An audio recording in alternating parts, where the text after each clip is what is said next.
সবাইকে গল্প কথা ইউটিউব চ্যানেলে স্বাগতম। বিনোদন ও স্পোর্টসের এরকম আরো নিউজ পেতে আমাদের চ্যানেলটি সাবস্ক্রাইব করুন ও বেল বাটনে প্রেস করুন। টি-20 ক্রিকেটের সবথেকে বিধ্বংসী ব্যাটসম্যান কে? ক্রিকেট প্রেমীদের অনেকেই গেইলের পাশে আন্দ্রে রাসেলকে রাখতে চাইবেন। ভয়ঙ্কর, বিধ্বংসী, আগ্রাসী, আক্রমণাত্মক, একসঙ্গে অসংখ্য বিশেষণ জুড়ে দেওয়া যায় তার নামের পাশে। সেই ভয়ঙ্কর রাসেল কোন বোলারকে ভয় পান? এমনই প্রশ্ন করা হয়েছিল তাকে। তাতে কলকাতার তারকা বললেন, আমি বোলারদের ভয় পেতে যাব কেন? বোলাররাই আমাকে ভয় পায়।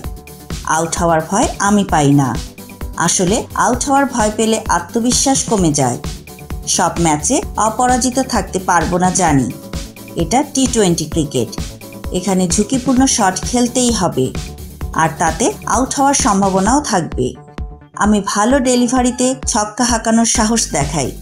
এমন বিধ্বংসী ব্যাটিংয়ের আসল রহস্য কি? রাসেল বলছিলেন, হ্যান্ড আই কোঅর্ডিনেশন জরুরি, তবে ওটাই সব নয়। সঙ্গে বেসিক ঠিক থাকতে হবে। তাছাড়া ব্যালেন্স, হাতের জোর থাকাটাও জরুরি। 110 মিটার ছক্কা হাঁকালেও আমি 6 রানই পাবো। আবার বাউন্ডারি লাইনের কাছাকাছি ছক্কা মারলেও 6 রানই হবে। তবে আমি সবসময় বড় ছক্কা হাঁকানোর চেষ্টা করি। এতে আমার আত্মবিশ্বাস বেড়ে যায়।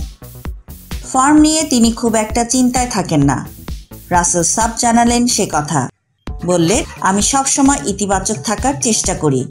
খারাপ দিন আসবে, অফ ফর্ম থাকবে, তবে আত্মবিশ্বাসে যেন ঘাটতি না হয়।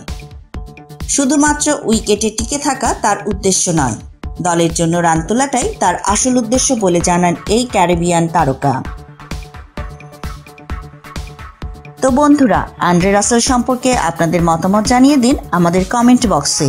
সবশেষে ভিডিওটিতে লাইক ও শেয়ার দিয়ে আমাদের সঙ্গেই থাকুন। ধন্যবাদ।